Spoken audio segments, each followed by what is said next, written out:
to back. Descarado won the Caulfield Cup again. American Trevian.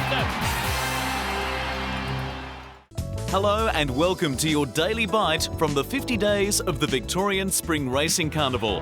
And in the aftermath of a magnificent Tats Cox Plate Day at Moonee Valley, there are two questions to be answered. Did we see perhaps the greatest ride in the history of the plate? Pinker getting into the clear. And have the French got the Emirates Melbourne Cup all parcelled up? But before we answer those, we're catching up with Cox Plate winning trainer Greg Urell the morning after the race before. And the question for him was, how was Pinker? Pulled up very well, probably a little better than I did. Pinker was a $26 upset winner of the plate, and in the immediate moments after the race, Urell's emotions were on clear display. It's hard to absorb at the moment. It's really got to me. It's a great experience. Sunday morning saw the composure that has marked his outstanding career as a horseman, representing Australia at an Olympic Games and training one of the most popular horses of the last decade, the baldy-faced sprinter Apache Cat. You know, I mean, horse has been absolutely fantastic to me. You know, fortunately, you know, I rode early days and had some nice horses then that helped me to go to the Olympic Games and ride there and to reflect on another equestrian sport and have two horses like Apache and Pinker. Well, yeah, it doesn't get much better than that. While Pinker was only the 7th mare or filly to have won in 80 years of Cox Plates, she continued the domination of females in feature races around the world in recent years. And her purchase price of $120,000 is looking mighty cheap. She was purchased from the English sales here in Melbourne.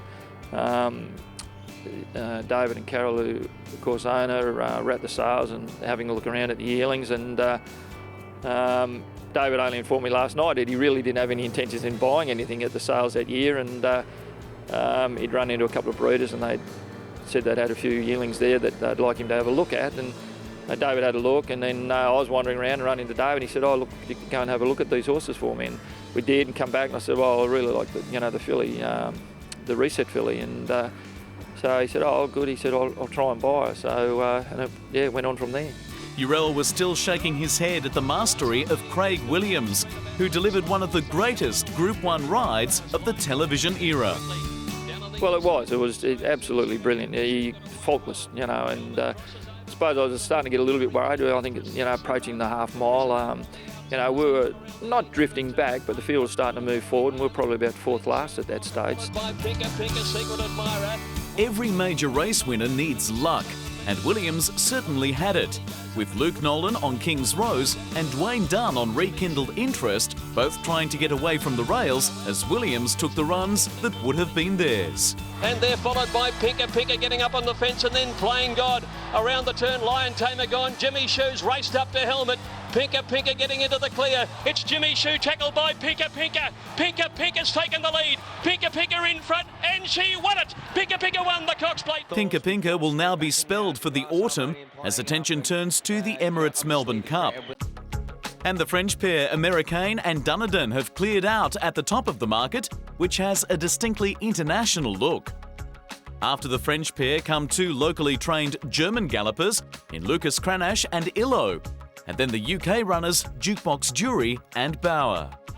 Americain's win over New Zealand-bred Tullamore and Illo in the Drake International Moonee Valley Cup pressed home the fact that none of the top dozen horses in Melbourne Cup betting began their racing careers in Australia. And for our last word on the Valley meeting, naturally, we return to the 15 out of 15 champion sprinter, Black Caviar. While she beat a Group 2 field down on number and quality, it's worth remembering that a fortnight earlier, she did this to Karuta Queen. Black Caviar won it by 4.5. Second, Karuta Queen. And on Saturday, Karuta Queen came out and did this to her opposition. Karuta Queen runs the 1200 right out. Won it by 3, going away brilliantly. That's as good a measure of Black Caviar's dominance as anything she did herself. Roll on, Royal Ascot. And that's all for now, but we'll be back again tomorrow with another bite out of the Victorian Spring Racing Carnival. Descarado won the Caulfield Cup.